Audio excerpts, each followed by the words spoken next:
Good afternoon, everyone. It is September 13th, and I'm going to talk about the recent strikes by Ukraine into Russian-occupied Crimea, specifically in Sevastopol, which is right here. And we'll go ahead and zoom in on this region right here so you can see where we're talking.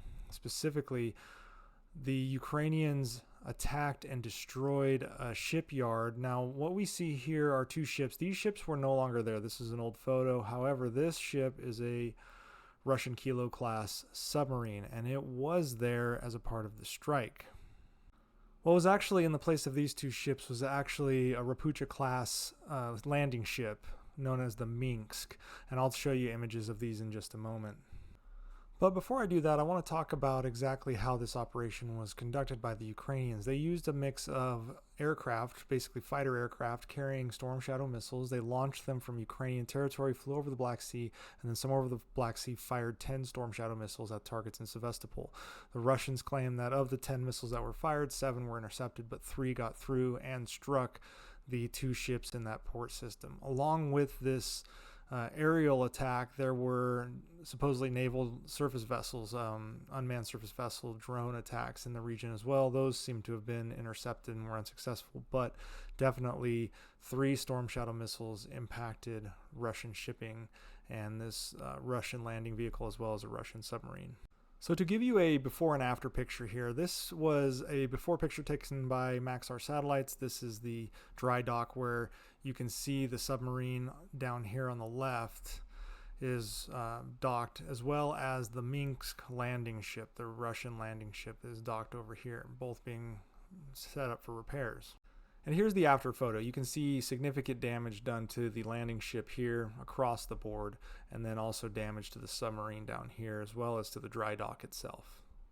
And then from OSINT reporting, we can see where the damage exactly took place based on the flames and destruction, the different towers and booms operating both on the map system as well as in the images captured from video.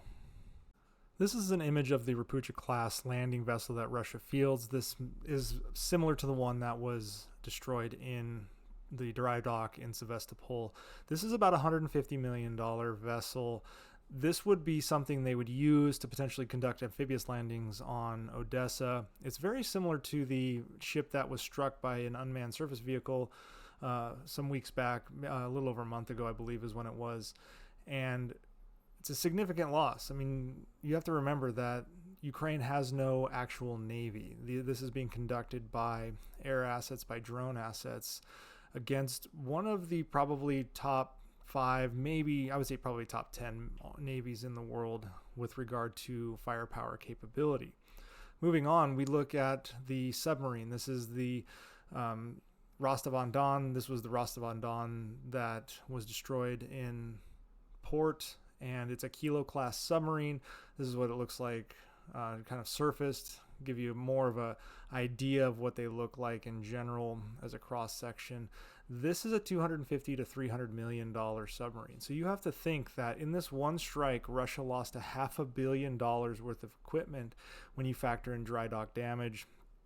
So there are 2 things I want y'all to think about with regard to this strike, and it has nothing to do with the ships themselves. The submarine and the landing craft were not going to be a part of the battlefield in any meaningful way anytime soon. I mean, the submarine was an attack submarine used for engaging surface vessels and other submarines. It may have been able to be used in the blockade operations that Russia has been conducting.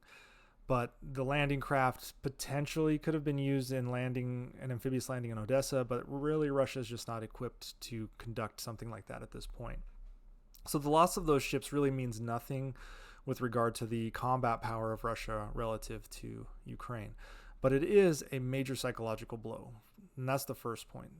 These submarines have taken the place of the Admiral Kuznetsov, which is the really terrible aircraft carrier Russia made, as the pride of the Russian Navy. And hitting one really kills the morale and has the naval complex within the Kremlin as well as across Russia really thinking about their ability to defend themselves. That's the first point. The second point is, remember a couple weeks ago to a month ago, I talked about the special operations engagements that were being conducted by Ukraine in Crimea to destroy anti-aircraft capability in this region right here.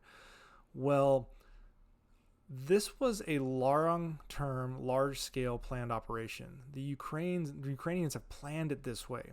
The SOF raid, the Special Operations raid, to destroy the radar and then conduct a sophisticated strike on Russian assets in Sevastopol with aircraft crossing this area where they would have been engaged by these anti-aircraft systems. This was a long-term plan. This is something Ukraine was planning for a long time. And I want to implore you to understand that this counteroffensive is much more than just lines moving on the battlefield in Donetsk, Luhansk, Bakhmut, up in Kharkiv, or even Kherson here.